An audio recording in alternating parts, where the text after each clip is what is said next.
Tennessee Titans going through what y'all need to know to make some money on this team in 2021. So last year, 11-5, good team. They really, really competent offense, a lot of pieces that work really well together.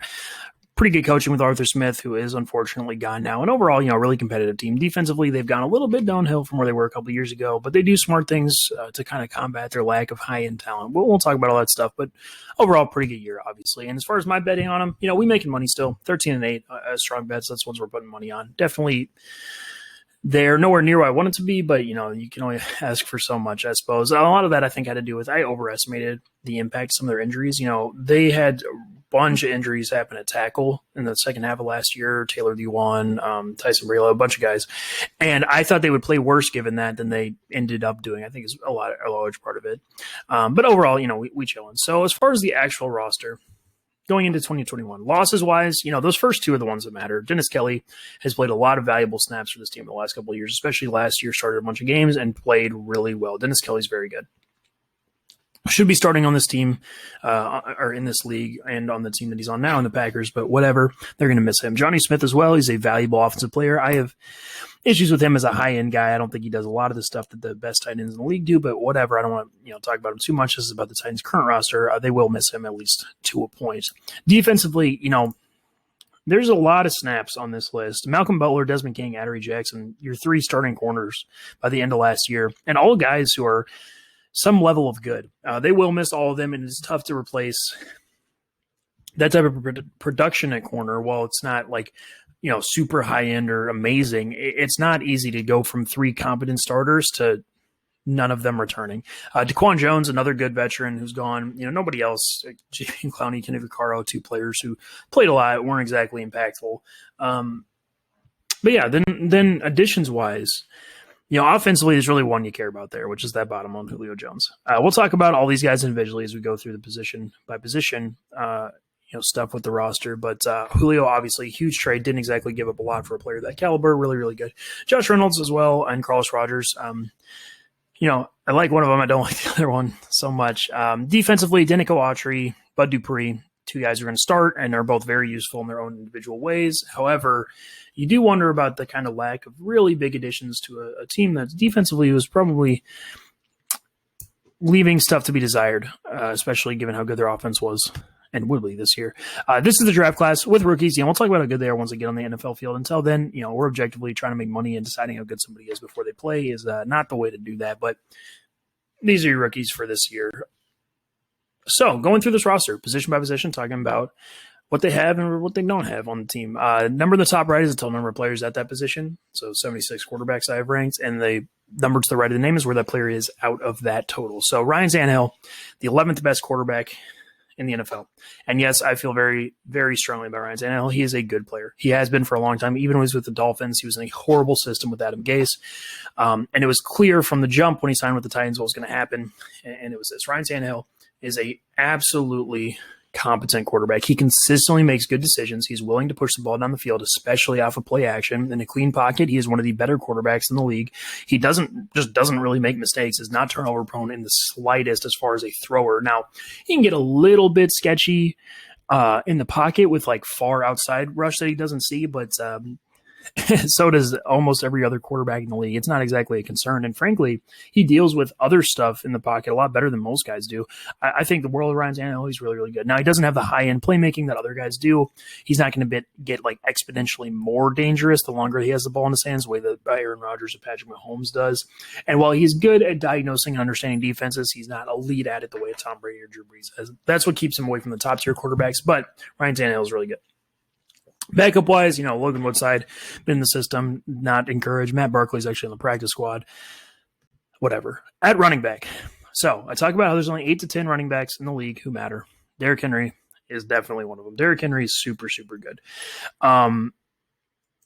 He is a guy who I think he has two very big strengths, right? The one is the obvious one about him that everybody knows, the like big long runs because he's so big and strong and he just bowls over secondary defenders consistently, and he will like score long touchdowns more frequently than almost any other running back will. That stuff is absolutely all true. What is underrated about him, and the other thing that I think makes him so good, because frankly, that first skill set is pretty unique to him, but it's not only him. It's the combination of that and his ability to get to the line of scrimmage and get to places where he can start to go into space that gets underrated. He's actually very good as a player behind the line at the handoff about making jump cuts or taking angles or reading the way the defense is playing early so that he goes to where the hole is and or will be. Derrick Henry's really, really good at that. Now, if you touch him in the backfield, right, there not so much. That's how you get to him. That's how he goes down pretty easy compared to even other running backs. I will fully grant you that.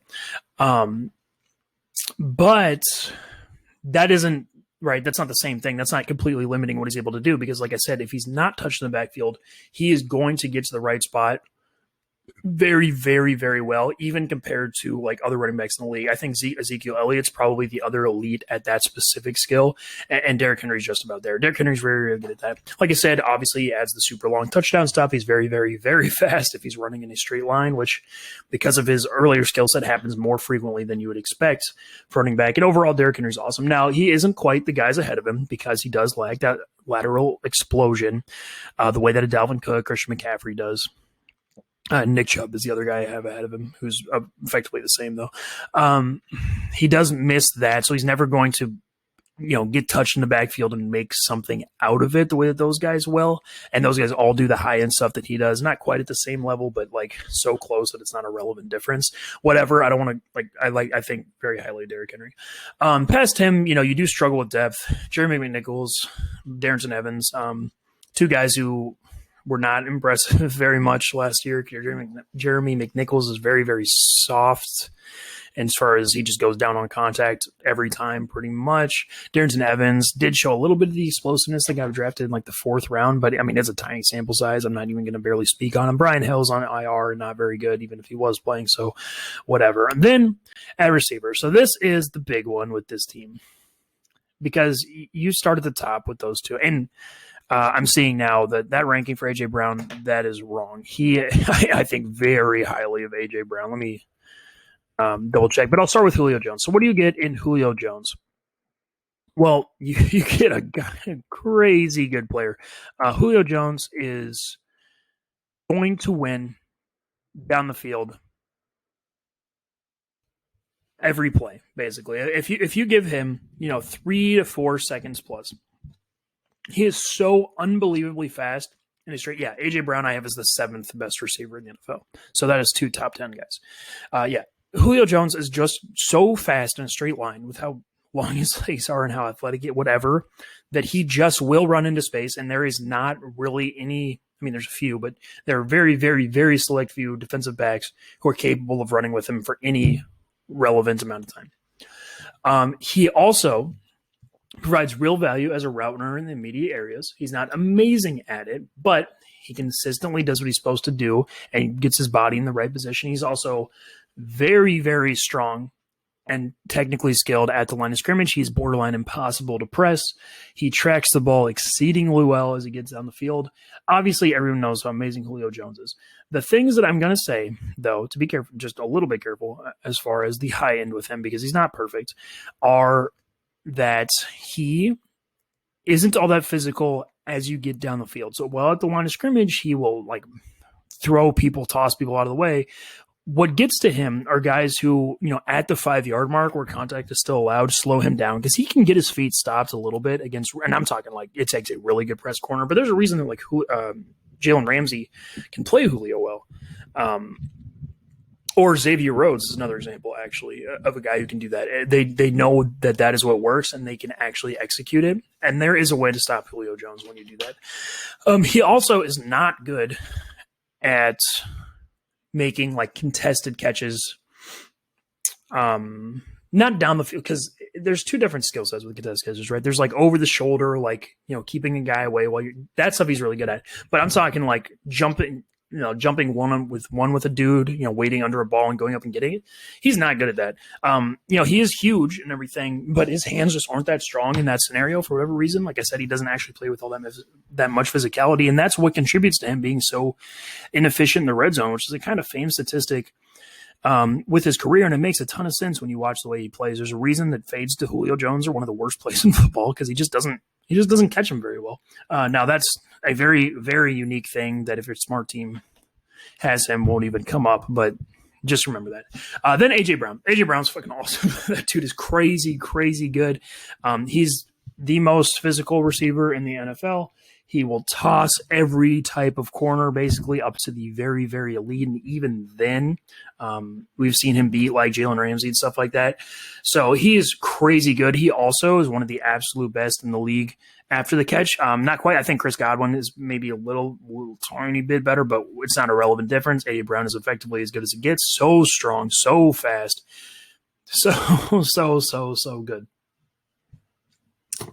He also, frankly, as a route runner, is fine. He's not amazing at it, but he's fine. He's actually similar to Julio a lot in that way. Now, what are his flaws too? Because it's important to remember, because he does have a few. He laterally is not a great athlete. Duh, for a guy that big. But that can come up against certain matchups of corners where they're not going to try to out-physical him. They're just going to stay 2-3 yards connected to his hip and then get up at the point of the catch. And again, that takes a really, really, really good corner to do. But I'm talking like a Tre'Davious White, a J.R. Alexander. Those type of guys can actually play A.J. Brown pretty good because they're just not going to like let him beat them through the route. So he has to beat them at the catch point, which is a lot harder said than done for any receiver. And A.J. Brown, while he's pretty good at it, again, he's not like amazing at mossing dudes at the catch point all that consistently. So yeah, whatever. That's not the point. A.J. Brown's amazing. He's going to kill a lot of corners. He's consistently very, very good and adds a ton of value to your offense. Past those two, it does get kind of tough in this room. So you bring over Josh Reynolds for the Rams. I don't really get why. Josh Reynolds is a oversized receiver who doesn't get open. And yeah, sure, over like 4 seconds plus, he can create separation if the corner is playing the right type of leverage where he was going to get open anyway. But as far as adding value to your offense, he just doesn't do it. He doesn't track the ball very well down the field. He's not somebody who's going to beat guys off the line of scrimmage very consistently. Yeah, whatever, he can function in your offense, not somebody who's adding value, though. Then you bring in Carlos Rogers. So that one, actually, I'm going to mention, despite him having ranked lower, I'm way more excited. Carlos Rogers didn't really play last year, hence why he's so low. But that dude's good. When he's on the field, he's one of these like modern slot receivers who's pretty consistent about getting open and finding space and being quick enough to like shake dudes. I like Carlos Rogers. Now, he's very not physical. He doesn't add value past, 10, 12, 15 yards for sure. All that stuff. He is fairly limited as a receiver. But I think there's a real chance that he's on the field a lot for them and frankly should be, and he's kind of good. Cameron Batson's more of a returner. He is fast. That's about all he has going for him. Pretty undersized, not very physical. Nick Westbrook, he did some okay things, I will say, as a receiver who, given easy assignments, can win them, meaning like if he's running like a dig or a slant against a guy playing with outside leverage, that type of thing, and is given, time to work. He actually did some like okay things. I actually think he's a fine player. Now, he is another one where like I don't see any level of ceiling with him getting better than that, but that is a useful skill. And again, he's somebody maybe I have ranked way too low. Nobody else really worth talking about here. Des Fitzpatrick's actually, he got cut as a 4th rounder. He's on their practice squad, which is kind of funny, but whatever. Then a tight end. So I get to talk about Anthony Firkser now. I love Anthony Firkser. He's one of the best receiving tight ends in the NFL.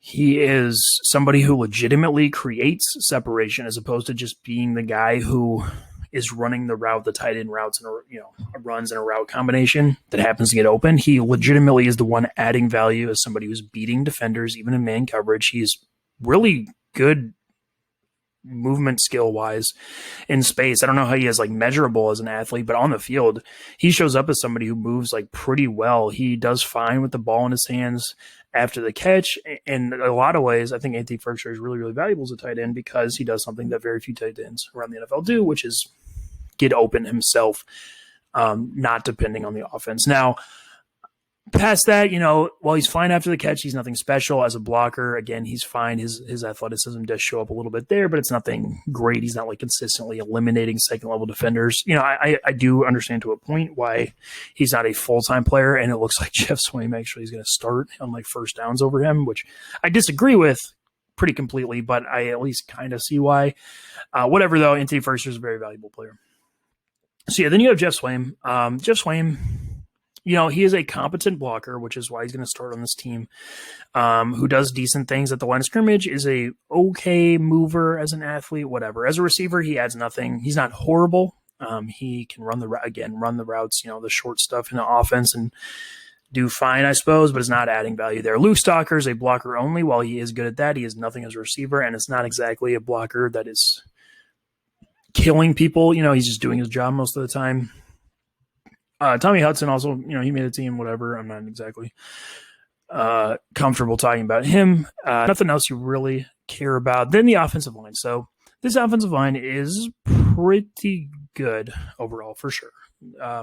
Maybe better than pretty good. They're definitely in the top 8 of the league, unquestionably. They're not quite super high end, but we'll get to that. As individuals, Taylor Lewan is super high end as a tackle. He's an elite tackle. Dude is amazing. He can stand up to even the best pass rushers in the NFL. Well, he's not going to shut down Myles Garrett or something like that. He will get as close as you possibly can, pretty much. He moves extremely well as a blocker, especially in this scheme. Consistently, he's engaging with linebackers and safeties down the field and actually making them deal with him and not be able to make plays. He's very, very good. While he can get a little bit sketchy to true elite mid and the edge pass rushers, think like a TJ Watt or something like that. That's what it takes to beat him. Taylor Lewan is elite. Their other tackle spot. So I talked about this at the beginning. They've gotten okay play out of this spot before, but it's nothing I'm super encouraged about for this year. Tyson Braylow did fine as a run blocker in the scheme last year. Now, he was one of the worst players in football when he was on the Falcons before. Not worse, that's too strong, but he was a bad player when he was on the Falcons before that, when he was forced into some snaps. And that's part of why I was so scared of him coming onto the field last year. Now, he was still not very good, especially as a pass protector. Whenever he was asked to do more and stand up in that area of the field, it did really, really show up, especially that he is a bad athlete laterally. So I will say, over the full season, especially if the team's going to throw more, he does scare me if he's their starter. As a run blocker, though, he fits very well, does a lot of work at the line of scrimmage. He's good at that. They also have David Questenberry, he's left over from last year, who's frankly better, who should be starting. I think he did a lot of positive things when he came in. Well, not perfect as a run block or a pass protector, and again, kind of falls into the same thing where over a full season, I'm going to get a little bit worried. He was fine.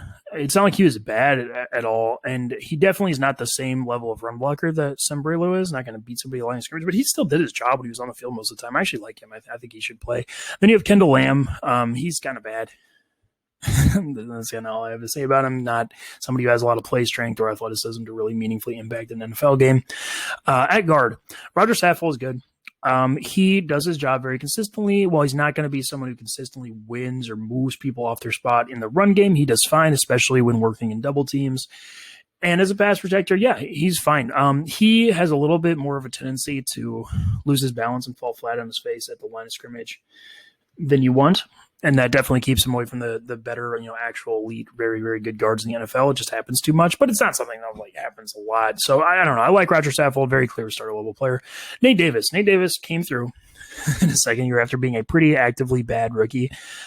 He is a guy who does do the high end stuff that Saffel doesn't, as far as moving people at the line of scrimmage, 5 yards off the ball. He will roast dudes in that. Very, very strong. However, the rest of the stuff, it improved, but only improved marginally. He's still not good laterally. If he's asked to do, zone stuff and get down the line of scrimmage laterally, it's just not going to go all that well. He's not bad at it, but it's not something that's a positive in his game. It's more just oh yeah, I guess. And as a pass protector, he, again, improved for sure. And he is a guard, so it's hard to be that bad. And he definitely fits into the competent category, but he still scares me a little bit, especially the better pass rushers you get, because he can just get ran or traffic on, more than guards who are better than him, right? You have Aaron Brewer too, who I think played really well last year. Aaron Brewer I like quite a bit. He did a lot of the things that I think Roger Saffel did, actually, as far as being a little bit more of a finesse player than a power player, but doing his job very consistently. Wasn't spooky as a pass protector. I like Aaron Brewer quite a bit. Not that I would want him to start over the 2 guys ahead of him, but he's really, really good depth. You also have Dylan Radins, as a fairly high-ish drafted rookie. At center, Ben Jones is awesome. So he's my favorite one to talk about here. Ben Jones does work. That dude is right on the borderline of elite centers. Not quite the super high-end athlete that keeps him separate from Frank Ragnow or Jason Kelsey or whatever, but whatever. Not a meaningful difference. Ben Jones is awesome. He consistently does his job very well. Will win at the line of scrimmage. Is, as the other half of the double teams that I've been talking about with the guards, very, very good, and is not like sketchy in pass protection in any way, shape, or form. Ben Jones is awesome. You also have Daniel Munyer, who played a little bit as a backup. We'll see about that one. But yeah, as this offense as a whole. So something key to remember is they are changing offensive coordinators. So I don't want to speak too much about how this offense is going to function until you kind of see that play out on the field. But personnel-wise, they're going to be really good and really efficient. Just as they have been for years, 2-3 years at this point. Right, because you start with a very high-end offensive line, especially from left tackle to right guard, that is going to run the ball in a positive scheme with Derrick Henry executing behind them. And that's just going to lead to positive results. Now, there are still definitely ways to stop that, as we've seen at times with Derrick Henry, a really good defensive front or a team that's going to exploit the right side of their offensive line specifically can absolutely get at this rushing offense, unquestionably. As a passing team, though, which is the more important side of the offense, obviously, they're going to be pretty goddamn good, right? Because you talk about a team that's going to utilize a lot of smart play action and that type of thing that's going to get left over from Arthur Smith. And while it might not be as good, it's still going to be there. And you're talking about Ryan Tannehill, who I already mentioned functions very well in this scheme specifically, and with a good offense around him, does more than competent work, which is absolutely still the case. You're talking about him behind the offensive line who will pass protect, again, very well on the left side. And I think they're going to get reasonable play on the right side. While it does concern me a little bit against high-end teams, like I said, it's whatever. But you're talking about that, throwing to A.J. Brown and Julio Jones, two guys who are going to be positive matchups every single time they step on the field, while there are very, very specific teams that do have the personnel to like press those guys. Think like the Ravens with Marcus Peters and Marlon Humphrey actually is the most prominent example, but there are other teams too. But outside of those very, very specific matchups, those two receivers are just going to wreak havoc on everybody, going to be consistently open and very, very dangerous at all levels of the field, which is going to create real explosion on a team that does a good job of boosting the floor with the way they run their offense, as well as, ancillary guys like Anthony Ferguson, like Carlos Rogers, if he plays, which he should. Josh Reynolds even is fine. They're going to be overall very, very, very efficient and very good. I'm not worried about it unless they get like a black hole right tackle, which I just don't think is going to happen. So is their defense going to be good enough to play with that and put them in a positive position to win? Frankly, I'm not so sure. There are things I like about this defense. I think there's a real chance we see fairly similar repeats production-wise what they've seen the last couple of years. But what we know about that, we know that's not good enough for them to get where they really want to as like a Super Bowl team. Why is that? Let's talk about the players specifically. So you start with Jeffrey Simmons. That is the one superstar on this defense. There's two, actually. We'll talk about the other one later. But this is the big one. Jeffrey Simmons is very, very, very good. He consistently wins on the interior. He's very strong. He uses his hands very well. He gets in the backfield to actually make plays, is a super relevant pass rusher from the interior, which is not a common skill set. Jeffrey Simmons is very good. He's not quite the high-end guys. He's not Chris Jones, out here. He is obviously not Aaron Donald. He doesn't match up with that stuff. The frequency at which he affects plays is not the same. It's good, not great, all that type of stuff. I like Jeffrey Simmons a lot, but I do want to calm down a little bit with him. Then you have Woodrow Hamilton, who's actually on the practice squad now, whatever. Anthony Rush made the team. Been with the Seahawks a little bit. Big fat guy. That's about all he is good at. Not somebody I'm impressed with by any means. At the other defensive tackle spot, it looks like they're going to start Denico Autry. Now, this is a unique circumstance that I actually want to talk about because I'm not so sure that this is going to go all that well. I like Denico Autry very much as a player, actually. I think he does a lot of good work and was a huge part of the reason that the Colts were so good as a defense last year because he was one of the best, like top 10, top 5 edge run defenders in the league last year. Now, the important caveat to that is that came from the defensive end position on a 4-man front and a 4-3 defense, meaning he was playing in much more space, playing farther outside than he would be theoretically on this team. Now, it's not going to be that simple. There are going to be times where he's playing that same role, and he's going to do it very well still, obviously. But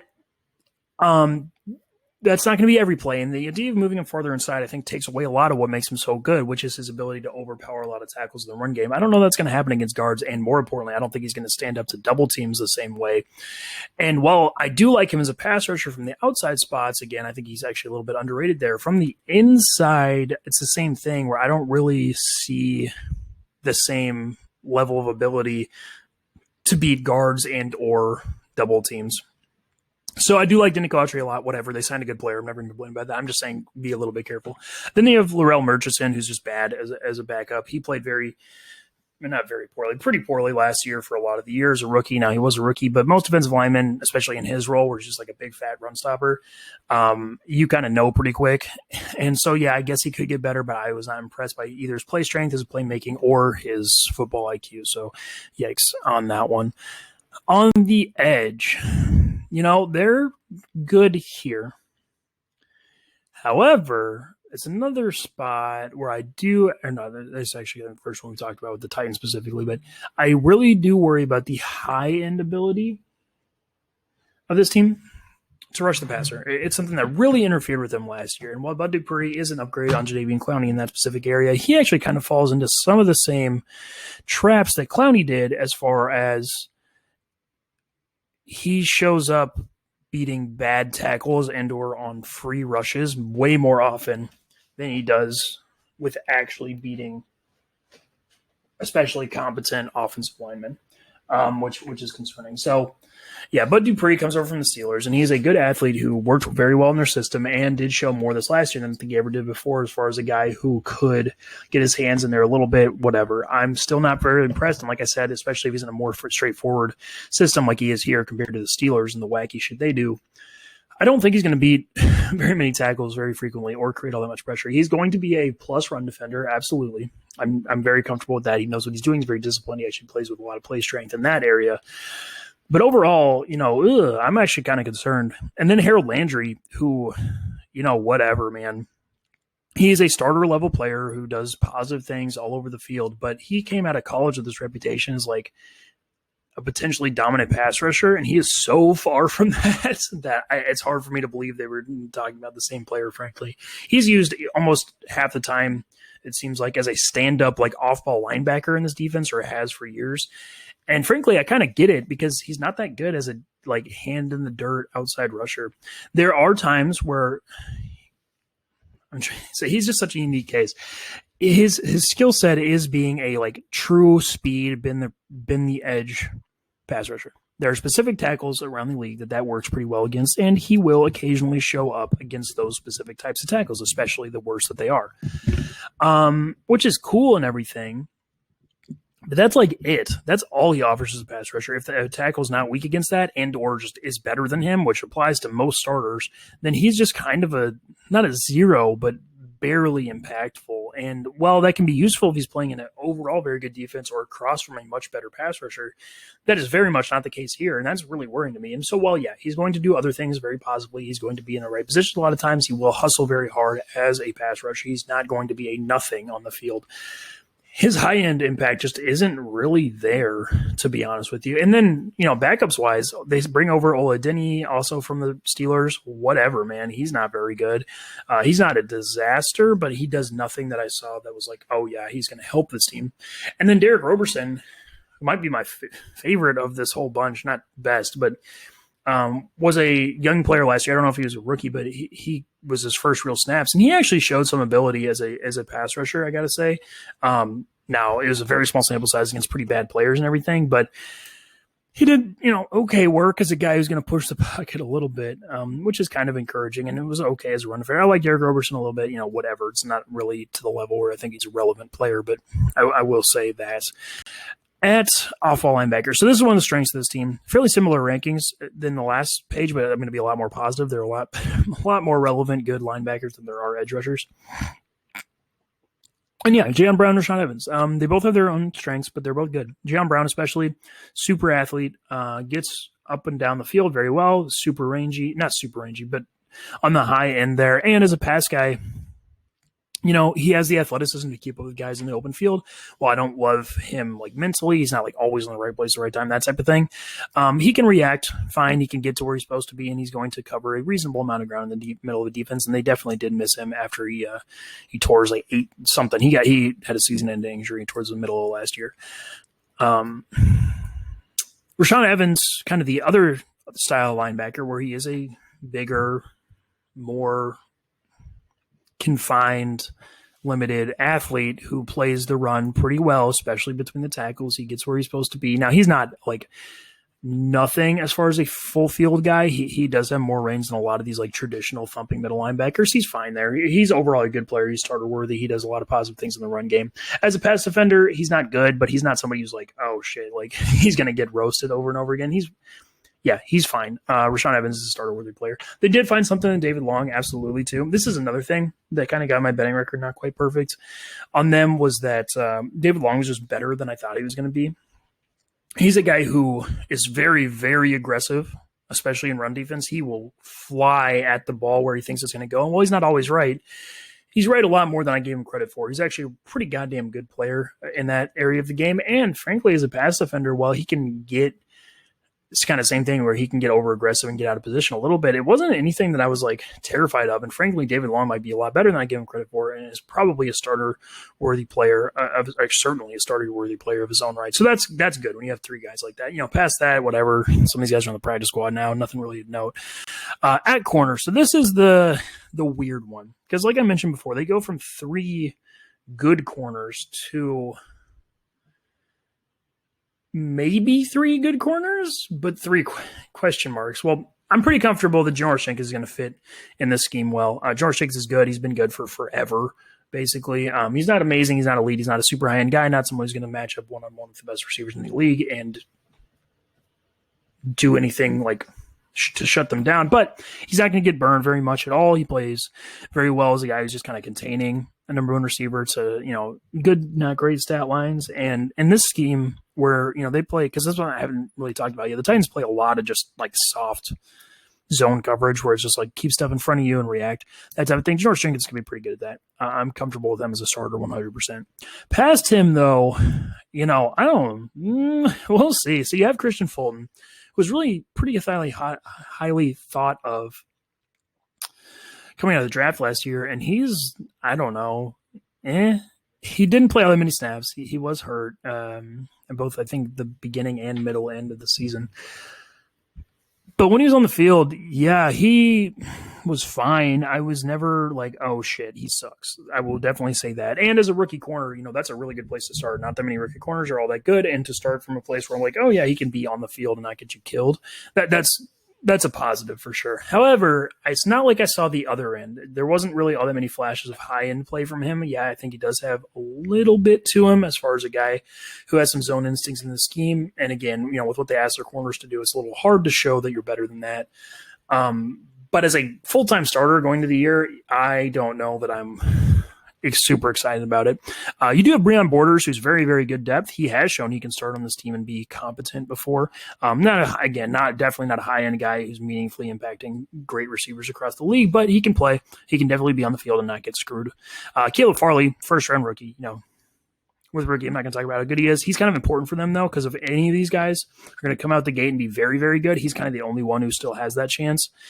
And while I'm not going to guess that that's going to be the case, I will say it's important for them because he can make this defense go from pretty to better than that. In the slot, though, that also concerns me. We'll see if this actually ends up playing, but right now I think it's going to be Chris Jackson because he's played for them before. That's not great. He's not horrible, but definitely not good. Not somebody who's limiting in any way to an offense and does lack a little bit of athleticism. That scares me against the types of receivers modern teams put in the slot. Chris Jones also played a little bit. Nothing, kind of the same story, actually, just even less of a sample size. At safety, that's the high end, right? So Kevin Byard is the other superstar from what I mentioned before. Kevin Byard's amazing. That dude is so good about being a true safety in the middle of the field and coverage. He is one of the best guys as far as having real range and being able to play as a deep center fielder. He meaningfully impacts the ball. His instincts are awesome. He actually make plays. There's a reason he gets so many interceptions. Kevin Byard is the truth. That dude is so good. And as a run defender, he's more than competent. While not elite at that, he's more than good enough. Kevin Byard's awesome. Then Amani Hooker's going to step into the starting role, which he's played a lot on this team before. Should have been starting over Kenny Vaccaro for years. He's pretty good. He's not great. He definitely likes the high end stuff that Kevin Byard does. Not an amazing athlete. Not somebody I'm trusting to like man up anybody or something like that. But he can do a job there as far as covering tight ends. That's fine. And I do like his zone instincts a little bit. Overall, Monty Hooker's a pretty good player I'm excited about as a full-time starter. I'm comfortable with. Depth-wise, Dane Cruikshank and Matthias Farley are like special teams players almost exclusively. Matthias Farley played a little bit for the Colts before, but Bradley McDougald, he's done some okay things on mostly bad defenses at times in his career. Nobody I'm impressed with or really want starting, but if he had to be on the field, I don't know that you're screwed. Not that I'm super comfortable going in depth with him specifically. So, yeah, how does this defense work as a whole? It's kind of my answer. It's just a similar story, I think, as it has been the last few years, where you have a good-ish. Oh, and I skipped talking about Tear Tart, too, their nose tackle. Actually, I think he did some nice things in the small sample size as a guy who could penetrate, but not somebody who I'm crazy excited about as a full-time starter or I think is going to hold up all that well in the run game. But, yeah, so what do you have as a run defense to start? It's going to be fine. You have with Simmons and Denico Autry and the edge defenders that you have, you're going to be okay. Nothing high end, though. They're really outside of Simmons. And again, maybe Autry, depending on how you adjust to this position. They really lag guys who make plays in the backfield. So I think they're going to be disciplined. They're going to be smart. They're going to hold most teams to mostly low totals, but they're not like elite or dominant at that type of thing. Then is a pass defense, the more important of the two. I'm frankly worried. So their pass rush just is in the same spot where it's not good enough to meaningfully impact good passing offenses. You do have Jeffrey Simmons. Problem is that it takes so much from an interior rusher to meaningfully impact an opposing offense. Aaron Donald, listen, as good as he is, look at some of the defensive performances the Rams have put up before last year, despite how amazing he was. It takes so much more than an interior rusher. And that's at Aaron Donald's below that, Grady Jarrett, Falcons have bad. It's tough, and he is not in that category. And there's kind of nothing else from the interior. Like I said, Tear Tart does a little bit of nice thing, but I don't want to overrate that type of player. And then on the edge, it's like the same story. It's Harold Landry is just not good enough to be a relevant pass rusher consistently, and Bud Dupree is kind of the same thing. And he did better last year, but he was playing again a crazy Steelers scheme, and it's not like he was all that good. He was kind of not looking into, but he was benefiting from how dominant their interior three were in a lot of ways. So they're fine, but any level of good passing attack or good offensive line is going to neutralize this pass rush pretty comfortably. And then you get into the back end, and while I love Kevin Byard, that's it. None of these corners, despite being competent, are shutdown guys who are going to help the pass rush be better. They're just going to all not get burned. The problem with that is over plays that take 4+ seconds. That leads to so many easy completions, and I'm really worried about this team as a passing defense. So when we talk about their schedule as a whole, looking forward, offensively, they're going to be really good and efficient. Like I said, the only thing that worries me is the team has two corners who truly are matchup weapons against A.J. Brown and Julio Jones, which you don't see the Ravens on here, and maybe the Rams, but not. It's not the same as it was last year. Maybe the Patriots if Stephon Gilmore's back. Yeah, that would be another one. The Patriots if Stephon Gilmore's back at that point in the season. But the point, it's tough. Dolphins too. It doesn't exist all that much, and literally every other matchup they're going to be fine unless the front seven of the other team is so dominant against the run. But that's effectively only applies to the Buccaneers at this point in the season, which you don't see on here again. So their offense is going to be really good and efficient. Defensively, like I said, I'm really worried about them and facing any level of efficient passing game. Luckily, though, that doesn't exist all that much at the very beginning of their schedule either. I do worry very much about the stretch where they catch the Bills, Chiefs, Rams down there at the end of the first half. Other than that, though, the Seahawks really have their strengths as a passing offense, but consistent efficiency isn't one of them. We'll see with the Colts are a big question mark. I'm not worried about them at all. Then a bunch of young quarterbacks. Like, I think they're going to be competent enough to give their offense a chance to win a lot of games most of this year, frankly, because this schedule is just not all that crazy. Again, it gets tougher with the Dolphins, 49ers, Steelers at the end. You do play the Pats. And so overall, I think this team's going to be competitive. They're absolutely going to be competing for a playoff spot. But it's kind of the same thing where their ceiling as a team is just not all that high compared to the true good teams in the AFC. And that is the Titans for 2021.